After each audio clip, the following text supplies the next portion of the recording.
Bem-aventurado é aquele que não anda no conselho dos ímpios, não se detém no caminho dos pecadores, e nem se assenta na roda dos escarnecedores. Pelo contrário, o seu prazer está na lei do Senhor, e nela medita de dia e de noite. Ele é como uma árvore plantada junto a uma corrente de águas, que, no devido tempo, dá o seu fruto, e cuja folhagem não murcha, e tudo o que ele faz será bem-sucedido. Os ímpios não serão assim. São, porém, como a palha que o vento dispersa. Por isso os ímpios não prevalecerão no juízo, e nem os pecadores na congregação dos justos. Pois o Senhor conhece o caminho dos justos, mas o caminho dos ímpios perecerá. Vamos orar. Deus, nós te agradecemos pela sua palavra, Deus, que é viva, que é eficaz, que nos transforma e nos molda à imagem do teu Filho amado Jesus a cada dia, Pai. Nós te pedimos, Deus, fala aos nossos corações através, Senhor, desse salmo, Pai. Que o Senhor possa, Senhor, falar aos nossos corações através da sua palavra. Que o Senhor possa falar aos nossos corações através da minha vida e apesar da minha vida, porque sou falho e pecador, Pai. Que possamos sair daqui transformados pela sua palavra, Deus. É em Cristo Jesus que nós oramos. Amém. Meus irmãos, nós vivemos em um mundo que a ideia de felicidade se tornou quase como uma obsessão. Nós vemos em redes sociais, em propaganda de TV, até em reality shows, tudo parece voltado a nos vender uma espécie de chave para a felicidade. Se você comprar este produto, se você mudar esse visual, se começar essa dieta revolucionária, ou se fizer viagens dos sonhos, então você será feliz. Porém, todos nós já passamos por, de alguma forma, adquirir algum produto, fazer uma mudança de visual, fazer uma viagem. E mesmo assim, aquela felicidade se esvai, é passageira. Ela não dura muito tempo. É como tentar segurar fumaça em nossas mãos. Se pergunte o que eu considero essencial para ser feliz. O que você considera essencial para ser feliz? Talvez você tenha respostas até prontas para essa pergunta. Um bom emprego, uma família estável, saúde, relacionamentos saudáveis. Tudo isso é importante, realmente é importante, sem dúvida. Mas o Salmos 1 nos mostra que a verdadeira essência da felicidade, ela transcende a dimensão do ter e repousa no ser. Se alguém que encontra em Deus a fonte da última alegria, da alegria última, de todo o prazer, da direção e da segurança. Ser alguém assim. Não ter, mas ser. No original hebraico, a expressão frequentemente traduzida aqui por bem-aventurado ou até mesmo muito feliz, mais que feliz, é ashrei, que carrega ali uma ideia de plenitude, uma ideia de contentamento, uma ideia de aprovação divina. Não é apenas a emoção de estar alegre, mas a condição de ser agraciado, de viver sob a bênção e o favor de Deus. Por isso o conceito de que a felicidade bíblica não é simplesmente um estado mental, mas é um reflexo de uma vida diante de Deus. E esse tipo de felicidade, ela não é frágil, ela não desaparece quando nossa conta bancária está vazia ou quando a saúde está abalada. Não, ela permanece, porque ela está ancorada em um Deus que é eterno e também imutável, não muda. O Salmo 1, ele nos serve, meus irmãos, como um farol, uma luz que ilumina dois caminhos. Dois caminhos muito diferentes. O caminho do justo, que leva à bem-aventurança, à felicidade, a muita felicidade. Ou o caminho do ímpio, que leva à ruína, conforme o texto nos diz. O salmista ele não nos apresenta um terceiro caminho, uma terceira via, uma zona neutra. Não tem. Ou você é como a árvore plantada junto a águas, ou ele é como a palha jogada ao vento. E nessa bifurcação de caminhos está a chave para compreender por que o texto inicia com a palavra bem-aventurado. É como se a Bíblia dissesse neste primeiro verso: quer saber o que de fato é a verdadeira felicidade? Observe este modo de viver e de se relacionar com Deus. Vejamos o versículo 1. O versículo 1 do Salmo 1, ele é emblemático. Ele começa com a expressão: bem-aventurado é aquele que... E agora ele apresenta em seguida três negativas. Ele fala: não anda no conselho dos ímpios, não se detém no caminho dos pecadores e nem se assenta na roda dos escarnecedores. Aqui nós temos três verbos que ilustram uma progressão do envolvimento com o mal. É andar, deter-se e se assentar. É como se o salmista quisesse mostrar passos gradativos de alguém se deixando aqui influenciar por valores contrários a Deus. Ele começa dizendo: não anda no conselho dos ímpios. O conselho aqui diz respeito a ideias, a planos, a filosofias, a visões de mundo. Vivemos em um tempo em que nós estamos constantemente expostos a uma infinidade de conselhos, ou até mesmo de conselheiros, não é mesmo? Pense em como as redes sociais, os podcasts, os influenciadores digitais aconselham a todo momento. Aconselhos sobre como emagrecer, como enriquecer, como ser bem-sucedido, como conquistar alguém, como viver relacionamentos saudáveis. O grande ponto é discernir. Discernir. Esses conselhos refletem a sabedoria bíblica ou não? É isso que nós precisamos pensar. Quando o texto fala não anda no conselho dos ímpios, não está dizendo que devemos nos trancar em uma bolha e nunca ouvir pessoas que não sejam cristãs. Não. Mas sim que não devemos moldar a nossa vida pela perspectiva de quem rejeita Deus e os seus ensinamentos. Uma das grandes tentações do cristão na sociedade que vivemos é absorver essas cosmovisões, essas visões de mundo de maneira acrítica, sem nenhuma crítica a respeito daquilo que nós estamos ouvindo. O risco é querer viver conforme a cultura secular, bebendo de suas fontes de prazer passageiro e ainda achar que nós podemos manter uma comunhão vibrante com Deus.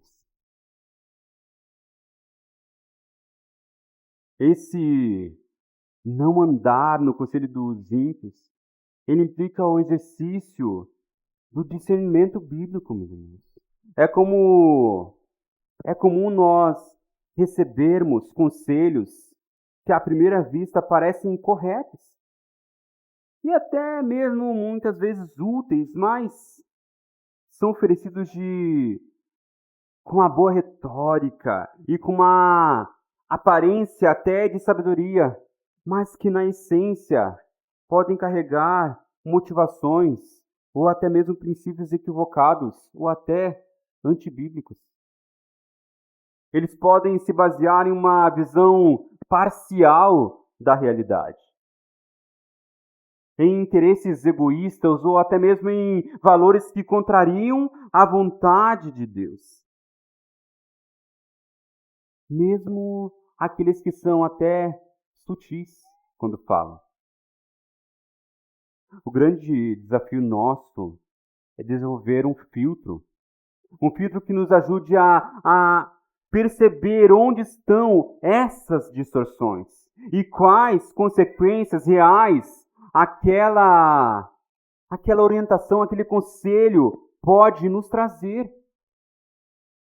O salmista ele deixa claro que a primeira escolha daquela pessoa que é bem-aventurado é recusar dirigir a sua vida pelos preceitos de uma mentalidade que não leva em conta o temor do Senhor.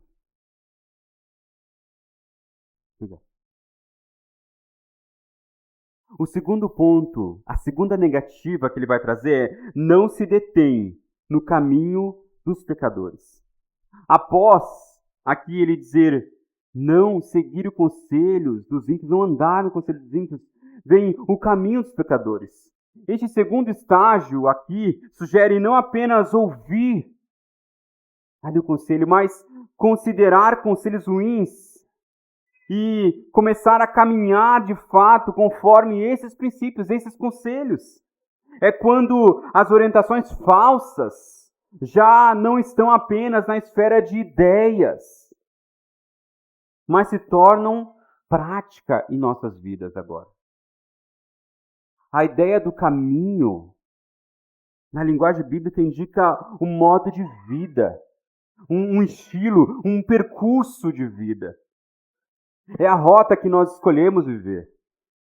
Quem adota o caminho dos pecadores está se definindo por práticas opostas à vontade de Deus. Para nós, isso pode se manifestar de muitas maneiras.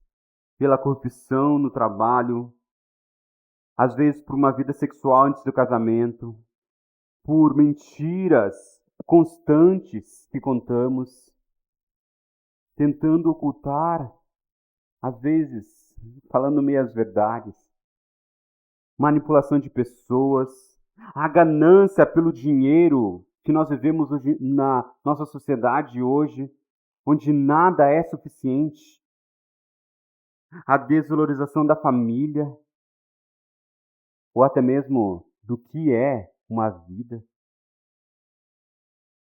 entre milhares de outras coisas que esse mundo nos prega todos os dias.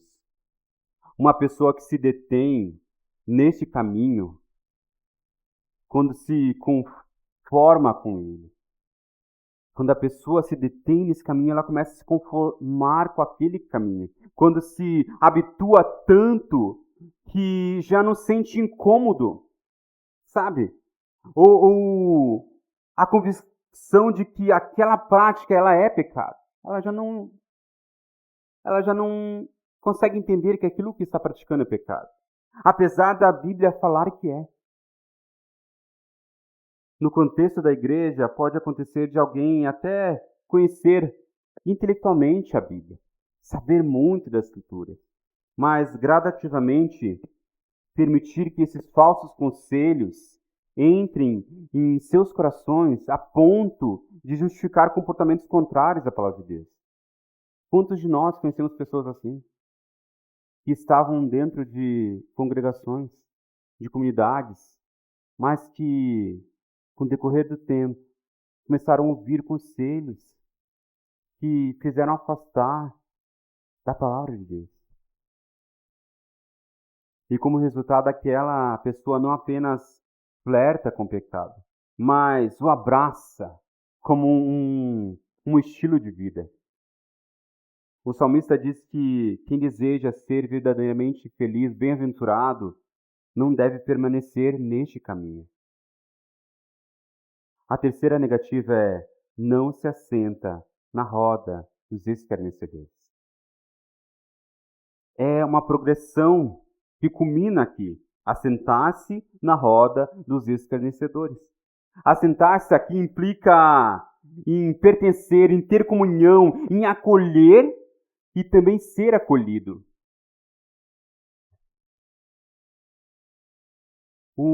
O escarnecedor é aquele que zomba, que ridiculariza a santidade, ou faz pouco do caso de Deus, faz pouco de Deus. Não é apenas um pecador que age por fraqueza, por ignorância, mas aquele que deliberadamente despreza os princípios divinos. E até debocha de quem tenta viver deste modo, de um modo santo, de modo seguindo a palavra de Deus. A roda dos escarnecedores pode ser compreendida hoje como ambientes que sejam físicos ou hoje em dia virtuais, em que as pessoas se unem para zombar de valores sagrados, para fazer piada do Evangelho, vivendo como se Deus não fosse relevante ou se ele não existisse. O alerta aqui do salmista é: não se deixe seduzir a ponto de se tornar parte integrante deste grupo. Perceba esses 3 estágios aqui: andar, deter-se e se assentar. Ele nos adverte sobre uma progressão sutil, mas muito perigosa. Quase ninguém se torna um escarnecedor de uma hora para outra. Perceba isso. Primeiro nós escutamos conselhos equivocados. Depois começamos a segui-los. E finalmente criamos raízes num contexto de zombaria. Primeiro pequenas concessões e mais tarde grandes desvios. Nós precisamos tomar cuidado, meus irmãos. E para isso eu quero trazer alguns conselhos práticos a respeito disso. Primeiro, verifique as suas fontes de conselhos. Quem você anda ouvindo? Avalie o tipo de conselho que você tem ouvido. Quais programas de TV você assiste? Quais podcasts você ouve? Livros? Quais influenciadores você segue, tem seguido? Eles promovem valores que glorificam a Deus e a sua palavra? Ou eles incitam vaidade, cobiça, desprezo pelo próximo ou ganância? Ou seja, são conselhos antibíblicos. Que tipo de conselhos você anda ouvindo? Avalie isso. Avalie os seus passos diários. Você já se pegou praticando algo contrário à Bíblia? Simplesmente porque todo mundo faz ou porque pessoas que você tem ouvido fazem? Isso pode ser um sinal de que você começou a andar no conselho dos ímpios ou se deter no caminho dos pecadores. Peça a Deus que mostre áreas em que você está normalizando comportamentos claramente reprovados pelas Escrituras. Terceiro, identifique quando você está se assentando na roda dos escarnecedores. Às vezes, podemos perceber que estamos assentados na roda dos escarnecedores quando nós sentimos prazer em comentários maldosos, ou quando justificamos pecados com ironia,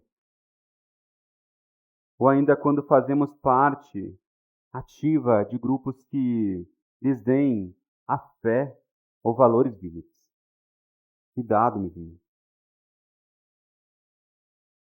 Mas caso você já se encontre em um desses estágios em que as práticas pecaminosas elas se tornaram habituais, busque arrependimento, busque restauração em Deus.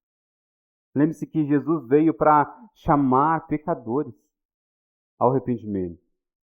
Sempre há chance de recomeço. Sempre há chance de deixar de lado o caminho dos pecadores. Esse primeiro trecho, meus irmãos, nós percebemos que o Salmo 1, ele inicia descrevendo algo paradoxal aqui. A felicidade começa com uma recusa. Entenda?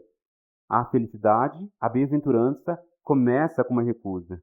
Em um mundo que prega a aceitação de todos os impulsos, de todos os conselhos, o salmista aqui diz que a verdadeira bem-aventurança implica em começarmos dizendo não.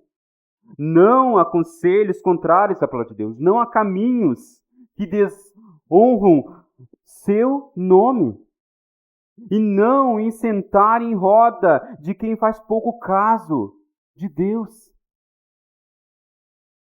Esse não, meus irmãos, ele é libertador, pois ele evita que nós sejamos tragados pela essa enxurrada cultural que nós vivemos, que nos afasta do nosso Deus e de suas boas dádivas.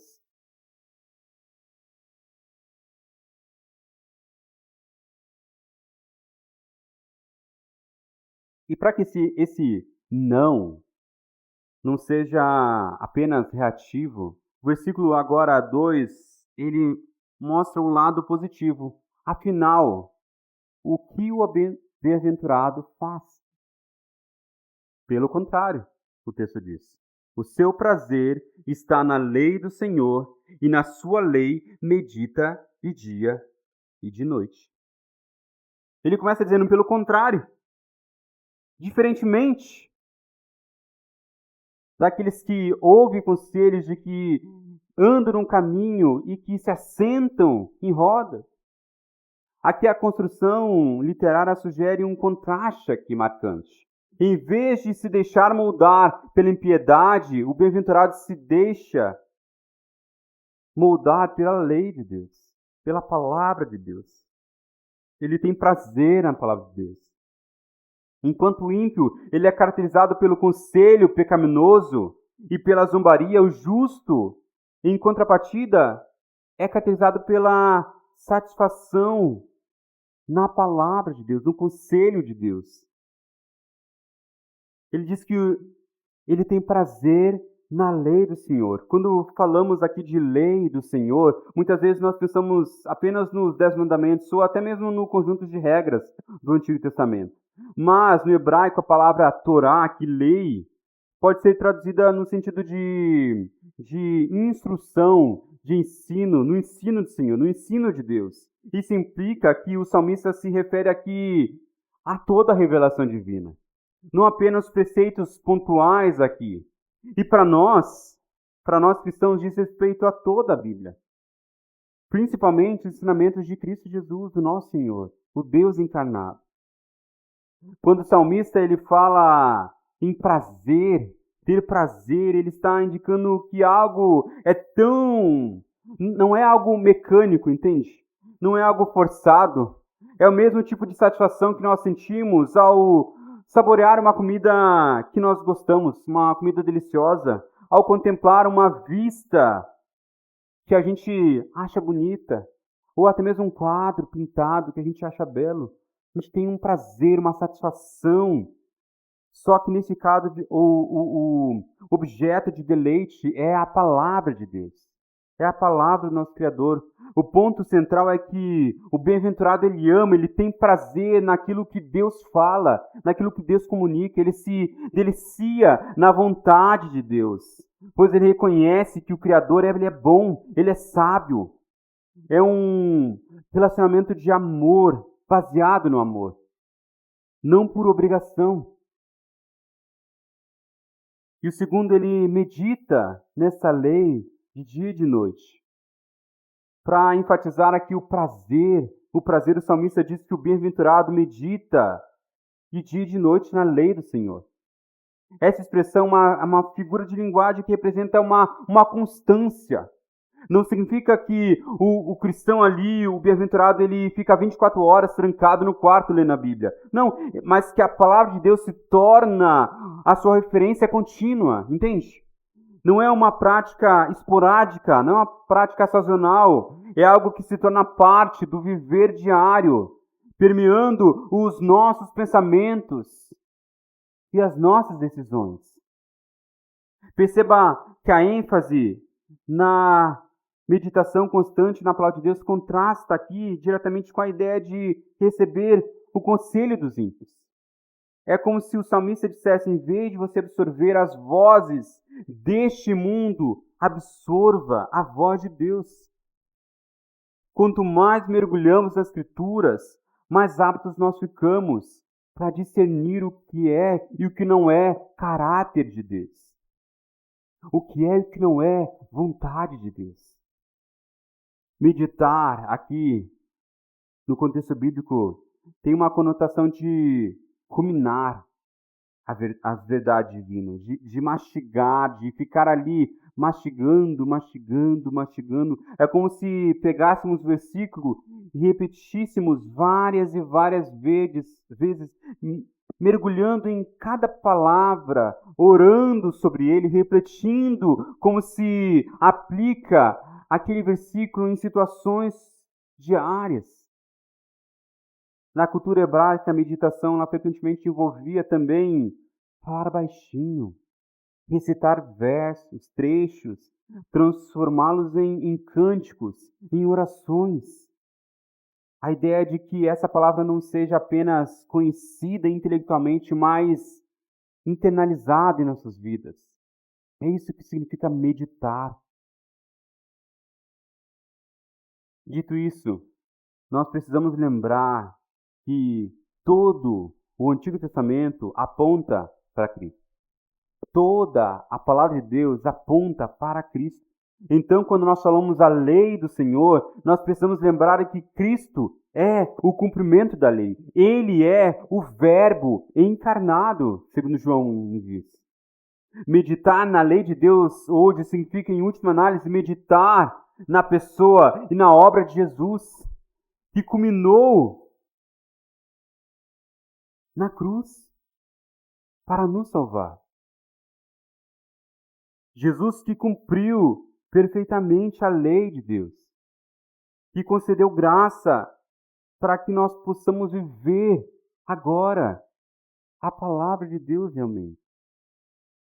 O salmista, na sua época, não tinha a plena revelação que nós temos hoje sobre Cristo. Mas já havia ali beleza e preciosidade na palavra de Deus, na revelação de Deus.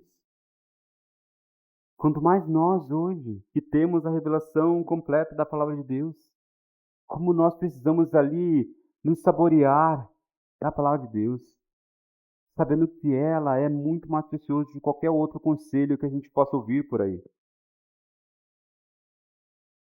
No mundo moderno, meus irmãos, nós somos bombardeados por estímulos visuais, por estímulos auditivos, redes sociais, aplicativos, notícias, séries. Tudo concorre com a nossa atenção. Se não tomarmos cuidado, não haverá espaço, nem mental, nem emocional, para nós meditarmos na palavra do Senhor. Nesse contexto,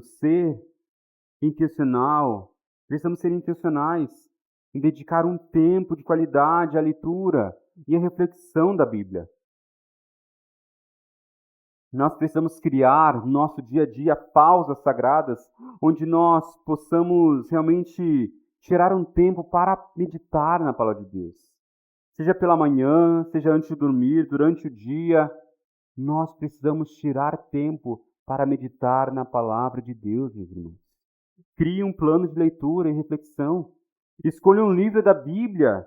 Estabeleça uma rotina de leitura diária. Não leia apenas para cumprir uma meta, mas separe um tempo para perguntar o que esse trecho ensina sobre o caráter de Deus. O que muda na minha vida a partir desse versículo? Como posso aplicar isso agora na minha vida hoje? O que essa passagem diz sobre o meu relacionamento com a minha família, com o meu trabalho, na minha vida emocional? Esse é um tipo de meditação contínua, meus irmãos, que coloca a Bíblia como filtro para todas as circunstâncias diárias que vivemos. Segundo, use recursos para aprofundar a meditação. Além de ler, você pode usar aplicativos de áudio para ouvir passagens bíblicas enquanto você dirige, enquanto você faz caminhada, enquanto você cozinha, enquanto você lava a louça, sei lá, no dia a dia. Ouça a palavra de Deus. Nós temos ferramentas para que isso aconteça. Vamos utilizar as ferramentas para que nós possamos crescer na comunhão com Deus. O objetivo é manter a palavra acessível à nossa mente. Ore com a Bíblia aberta. Ou seja, transforme a leitura que você faz em orações. Ao ler um versículo que fala sobre confiança, peça a Deus para que você cresça em confiança em Deus. Ao ler sobre perdão, confesse os pecados e peça graça para perdoar esses pecados. Ao ler sobre a grandeza de Deus, louve a Deus. Ore com a Bíblia aberta. Ore a palavra de Deus. Assim a meditação ela se torna um diálogo real com Deus. Busque prazer na palavra de Deus, não obrigação meramente religiosa. Se em algum momento a leitura bíblica se torna uma tarefa mecânica, peça a Deus que remova isso do seu coração, que renove o seu coração para que tenha prazer na lei de Deus. Lembre-se que nós estamos aqui buscando um relacionamento com Deus, não um dever. Mas lembre-se também de que muitos hábitos começam difíceis, principalmente hábitos bons. Para quem tentou começar a correr, sabe que não é fácil os primeiros quilômetros. Para quem tentou fazer academia, como eu, trocentas vezes, e parou, sabe que hábitos bons demoram para acontecer, não é mesmo? Para quem queria começar a ler mais, como é difícil criar hábitos bons. Hábitos bons, não. Automaticamente nosso cérebro já está associado. Nossa, fácil fazer isso que eu estou fazendo.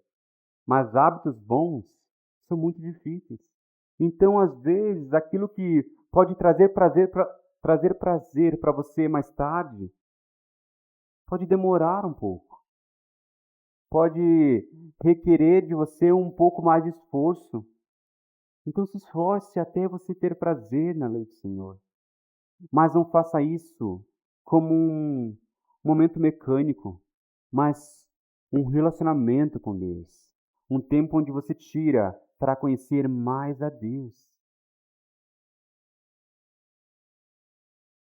Salmos 1, versículo 3. Ele é como árvore plantada junto a uma corrente de águas, que no devido tempo dá seu fruto e cuja folhagem não murcha, e tudo o que ele faz será bem-sucedido, a palavra de Deus nos fala. Ele é como árvore plantada junto a uma corrente de águas. No contexto do Oriente Médio, ter uma árvore que é plantada à beira de águas correntes era algo extremamente valioso, pois grande parte da terra era árida.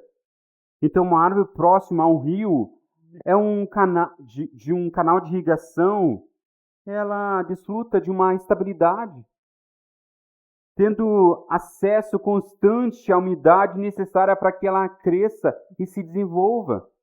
Entende? Aplicando essa metáfora, o crente que se nutre da palavra de Deus, que é a água ali, que ele está dizendo, é como uma árvore cujas raízes ela é profunda, em um solo bem cuidado, irrigado. Ou seja, não depende apenas de chuvas que são espaçadas, de circunstâncias superficiais, onde alguém vai lá e vai regar, mas de uma fonte de sustento que não seca.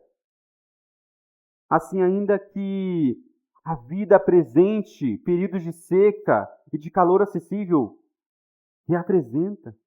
Todos nós passamos por isso. Crises, problemas familiares, desafios financeiros, todos nós passamos por isso. Mas essa árvore, ela permanece viva, pois ela está conectada a um recurso que vai além das circunstâncias. É como se o salmista dissesse: não dá para viver apenas com a pregação de domingo. Não dá para viver apenas indo uma vez ou outra na comunidade local. Nunca ali se aprofundando com a palavra de Deus. Isso não é vida. Como você vai conseguir ser uma árvore plantada que permanece firme quando vem tempestades? Quando tem uma seca? Como você vai permanecer firme? Se você só se alimenta uma vez no mês.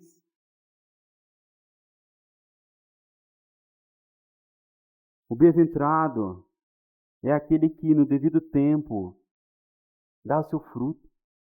É uma árvore que no devido tempo dá o seu fruto. A imagem de frutificar é recorrente nas Escrituras, para mostrar uma vida conectada a Deus, que gera resultados visíveis de santidade, de caráter, de boas obras. Não somos salvos pelas boas obras, entenda, mas a salvação genuína produz um fruto como evidência. Nós somos salvos para as boas obras. O que nós fazemos, quem nós somos, faz com que a gente produza frutos. No devido tempo, aqui sugere que há estações na nossa caminhada espiritual. Nem sempre vamos enxergar frutos imediatamente, mas a árvore que está enraizada no rio da palavra inevitavelmente produz frutos. Entenda. É muito estranho quando um cristão nunca produz frutos. Entende? É isso que ele está dizendo. Um cristão verdadeiro produz frutos de caráter, de abençoar outras pessoas na sua vida. Ele produz. É um processo natural para quem pertence a Deus. É um processo natural. Agora, quando um cristão nunca produz frutos, aí nós precisamos verificar o que está faltando nele. Porque algo está faltando, ele não está sendo nutrido. Entende? Uma árvore que não dá frutos é uma árvore que está doente. Falando frutífera, né? Claro. Ela está doente. Jesus, ele traz essa ideia em João 15, quando ele diz que ele é a videira e nós somos os ramos. E quem permanece nele dá muito fruto. É o que ele fala no versículo 5 do João 15. E ele fala que cuja folhagem não murcha. É uma árvore cuja folhagem não murcha. Essa árvore, além de ser frutífera, ela mantém folhas verdes e vigorosas. Biblicamente, as folhas também representam vida, frescor, beleza. O salmista sugere que aquele que se alimenta da lei do Senhor não se torna ressequido, murcho, quando passam por adversidades. Ele detém um frescor espiritual que ultrapassa a lógica humana. Isso não significa que um cristão ele nunca passa por tristezas, sofrimentos, não é isso que ele está dizendo. Na própria Bíblia nós vemos pessoas fiéis que enfrentaram doenças, que enfrentaram perseguições, que enfrentaram crises. Nós vemos Jó, Jeremias, Paulo, até mesmo Jesus. Contudo, mesmo nesses vales sombrios, eles mantiveram essas folhagens verdes, uma esperança e a fé que são resilientes, pois eles estavam arraigados na comunhão com Deus. Eles tinham prazer na lei do Senhor e tudo que eles fazem prosperam. Esse é outro trecho que pode gerar um mal-entendido, se nós interpretarmos ele de uma forma simplista. Algumas pessoas até podem tomar esse versículo para afirmar que o crente ele nunca terá problemas financeiros ou nunca enfrentará derrotas.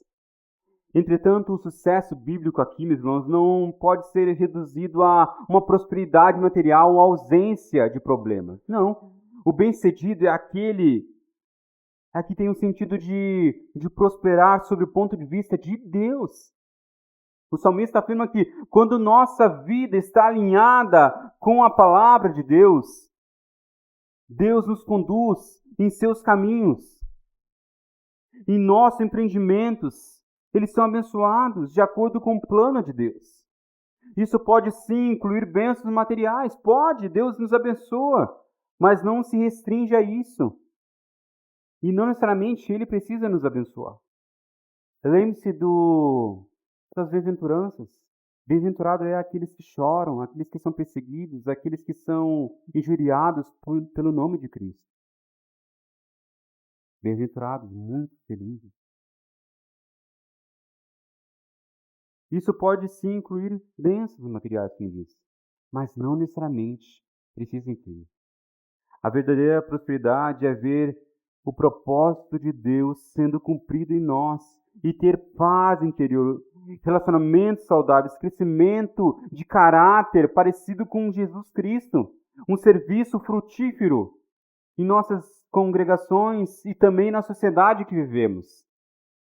No final das contas, experimentar a presença de Deus em toda e qualquer circunstância, isso é prosperidade. Além disso, essa prosperidade pode envolver até um testemunho marcante em meio à dor.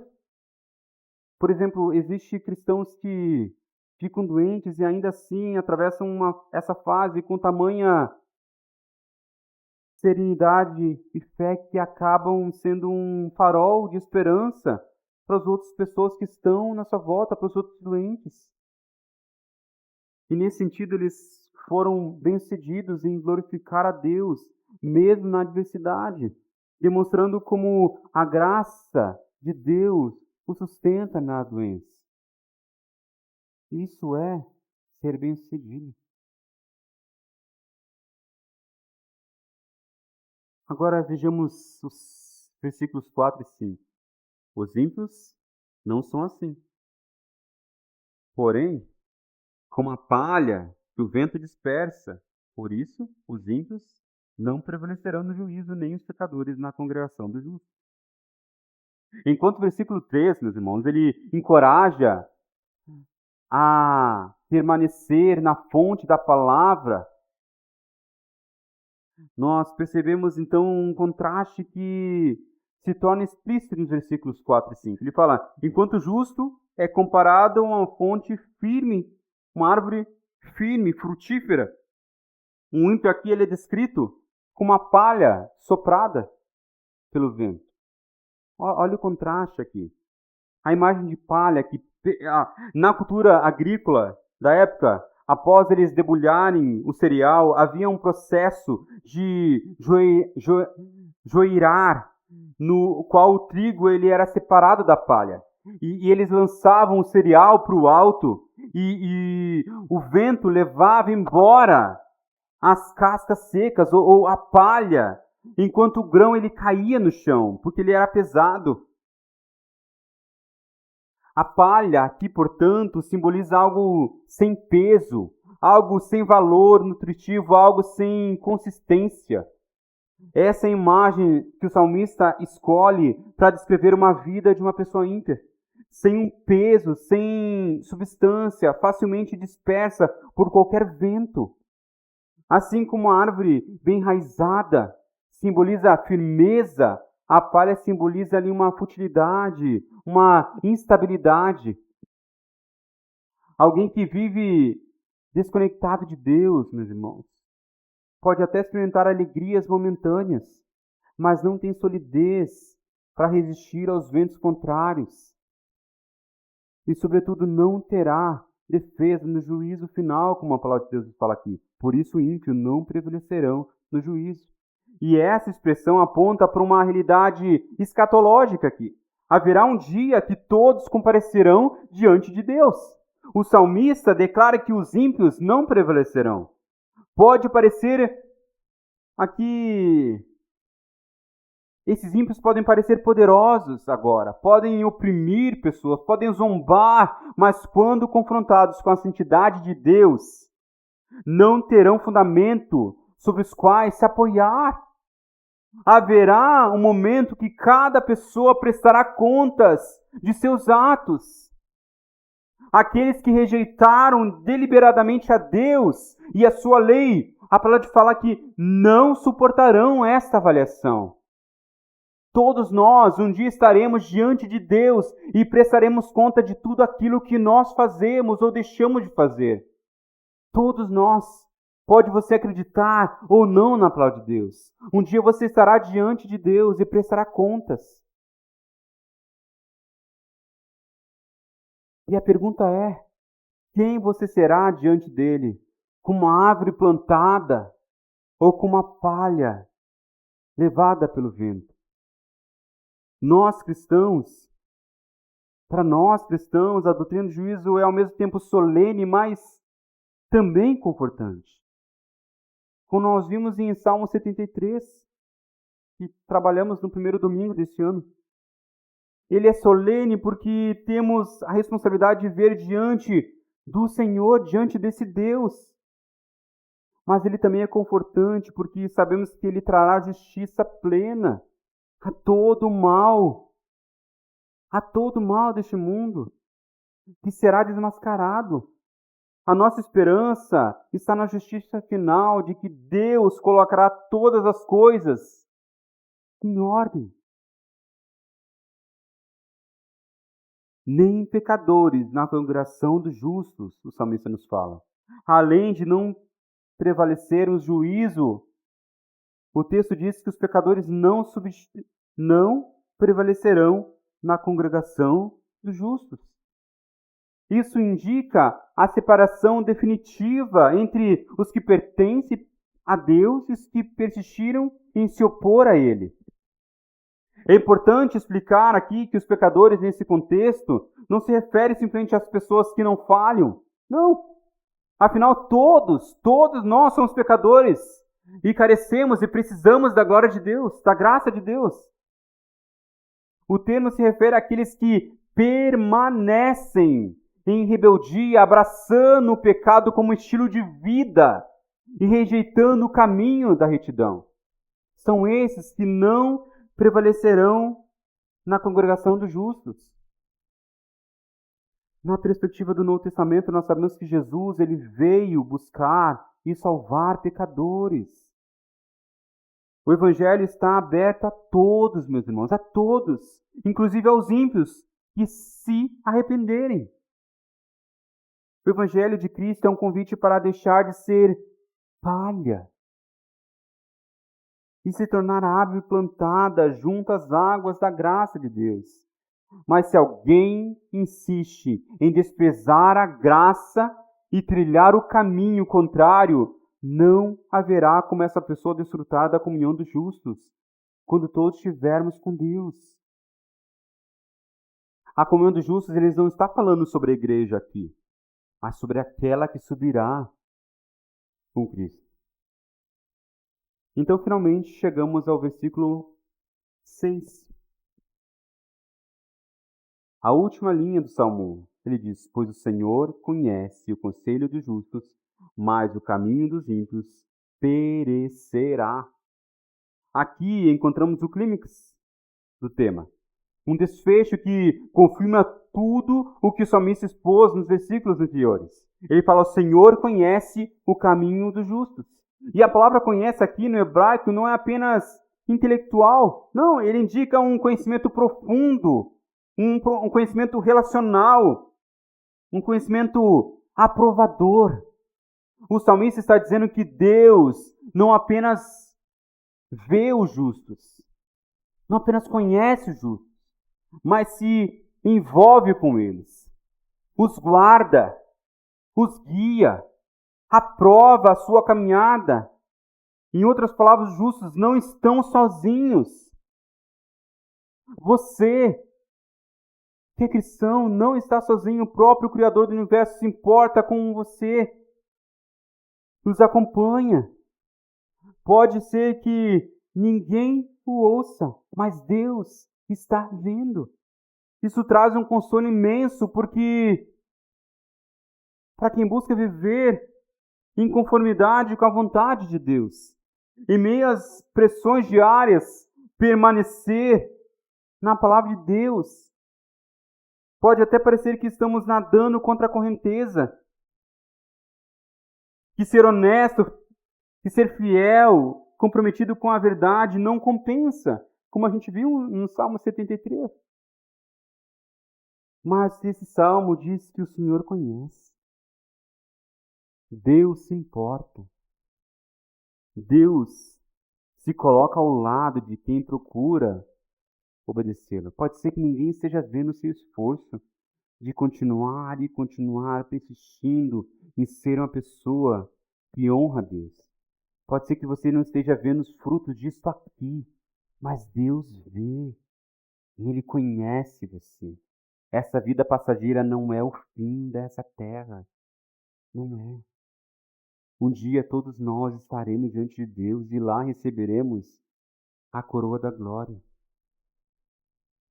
Deus conhece, meus irmãos, o seu sofrimento. Ele está com você, Ele te acompanha. Ele é um Deus que conhece. Ele não nos deixa sem nos acompanhar. Mesmo na caminhada difícil que enfrentamos, mesmo nas tempestades da vida, mesmo nos desertos que enfrentamos, mesmo nos tempos de vacas magras que vivemos, Deus conhece o caminho dos ímpios. Mas o caminho dos ímpios perecerá. Em contraste, o caminho dos ímpios, aquele estilo de vida que ignora, que despreza a lei do Senhor, está fadado ao fracasso definitivo. Pode ter sucessos aparentes e momentâneos, mas na perspectiva eterna está arruinado. O fim é a ruína. Ele perecerá. Aqui aponta um destino de frustração e de ruína, tanto na história quanto principalmente diante do juízo final. No Novo Testamento nós aprendemos que Jesus chamou estreita é a porta que leva à vida, e larga é que conduz à perdição. A porta que esse mundo nos apresenta é larga. Pode fazer o que você quiser. É fácil seguir esse caminho. O caminho que esse mundo nos apresenta é um caminho largo. Você pode fazer o que você quiser. É difícil o caminho que leva à vida eterna. É um caminho estreito, a porta estreita, o caminho é difícil. Não é fácil. O caminho dos ímpios ele é largo, ele é atrativo, mas ele termina em destruição. Provérbios fala que para o homem há caminhos que parecem bons, mas no final são caminhos de morte. O caminho dos justos pode parecer estreito, menos popular até, mas Deus garante que conduz a uma vida verdadeira. Nós temos dois caminhos diante de nós. Dois caminhos. Um deles leva à plenitude, ao florescimento, à aprovação divina. É marcado pela meditação constante na palavra de Deus e pela rejeição do mal. O outro caminho parece sedutor, mas conduz à futilidade e à ruína. Não existe neutralidade. Não existe. Todos estamos trilhando um desses caminhos. Um desses trajetos. Não há um meio termo. Não há um outro caminho. Não há um caminho do meio. Ou você anda num caminho, ou você anda em outro. O Salmo 1 nos obriga a uma escolha. Qual caminho nós teremos que escolher? Ou seremos pessoas que se rendem à palavra de Deus, encontrando nela o prazer e a fonte de estabilidade? Ou cederemos à cultura, que exclui Deus, acabando por ser como palha ao vento, destinado à ruína? Qual o caminho que nós escolheremos? Precisamos lembrar que ninguém por si mesmo consegue trilhar perfeitamente o caminho dos ímpios. Ninguém. É isso que a gente precisa lembrar aqui. Para finalizar, eu queria lembrar disso.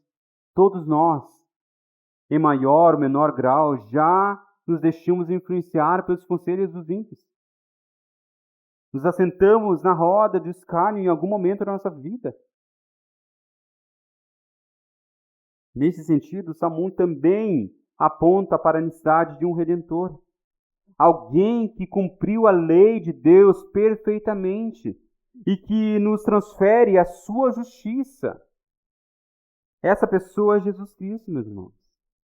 É nele que podemos andar no caminho do justo, porque ele já trilhou esse caminho. É só por Cristo que nós, que estamos aqui hoje, que vivemos uma vida em conformidade à palavra de Deus, podemos continuar trilhando esse caminho. Ele é a expressão máxima do que significa não andar no conselho dos ímpios e ter prazer na lei do Senhor. O próprio Jesus afirmou que o seu alimento era fazer a vontade de Deus. Na cruz ele tomou sobre si o castigo que nós merecíamos por nossas transgressões, para que pela fé, nós fôssemos reconciliados e pudéssemos agora andar no caminho dos justos. Então, se você ainda não anda nesse caminho, esse salmo é para você. Se arrependa e se volte a Deus. Reconheça Cristo como seu único e suficiente Salvador. É só assim que cada um de nós podemos trilhar o caminho do justo. Se tentássemos viver o Salmo 1 apenas como um mandamento moral, nós fracassaríamos. Mas por meio da graça de Deus, nós podemos ser transformados. Nós podemos receber um novo coração que ama a lei do Senhor e rejeita o caminho do ímpio. Se você hoje se encontra sedento,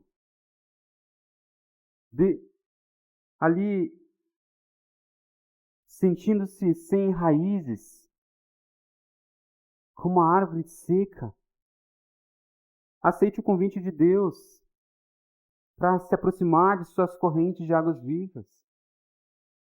Ele o chama a ter um coração que encontra o prazer na sua lei e a desenvolver um relacionamento, uma relação profunda de amor e obediência a Ele.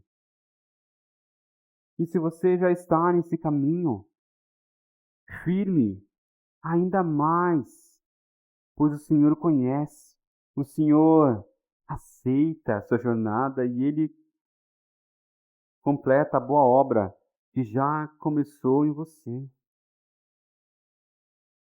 Saiba que Ele está com você nesse caminho. Esse caminho não é um caminho que nós seguimos sozinhos. Que possamos todos, meus irmãos, pela graça de Deus, escolher o caminho dos justos. Tornarmos árvores robustas, frutíferas, resilientes, glorificando a Deus e abençoando o mundo ao nosso redor. Vamos orar. Deus, nós te agradecemos pela sua palavra, Pai, que nos instrui, que nos exorta, que nos mostra, Pai, coisas que nós estamos errando, Pai. Pecados que estamos cometendo, Pai, vozes que estamos ouvindo, Senhor, que são contrárias à Tua palavra, Pai. Nos ajuda, Senhor, a vivermos no caminho do justo, Pai, para que sejamos mais do que felizes, Pai. Uma felicidade verdadeira, uma felicidade que não é circunstancial, mas uma felicidade que está firmada na Sua palavra, Pai, e em Ti, que é imutável, que não muda, Deus. Nos ajuda a seguirmos o caminho, Senhor, do justo, Pai. Que a cada dia a nossa vida seja vista como uma árvore, Pai. Uma árvore, Senhor, robusta, uma árvore que é viva, Pai. Uma árvore, Senhor, que as suas folhas são vigorosas, são verdes, que não murcham, Deus. Uma árvore que produz frutos, Pai. Frutos, Deus, de caráter cristão. Frutos, Pai, de caráteres que são como o Teu caráter, Pai. Frutos, Deus, que abençoam outras pessoas que estão na nossa volta, Pai. Frutos de boas obras com a sociedade que vivemos, Deus. Que possamos ser uma árvore assim, Pai. E longe de nós, Pai, vivermos como ímpios, Deus. Longe de nós, Pai, de ouvirmos conselhos, Pai, que nos levam, Senhor, a trilhar caminhos, Pai, que podem fazer com que sentemos em rodas esclarecedores, Pai. Caminhos que nos levam a nos afastar de Ti, Pai, da Sua palavra, da Sua verdade, Deus. Nos ajuda, Senhor, a continuarmos, Pai, trilhando o caminho justo, pela Sua graça em nós. É em Cristo Jesus que oramos. Amém.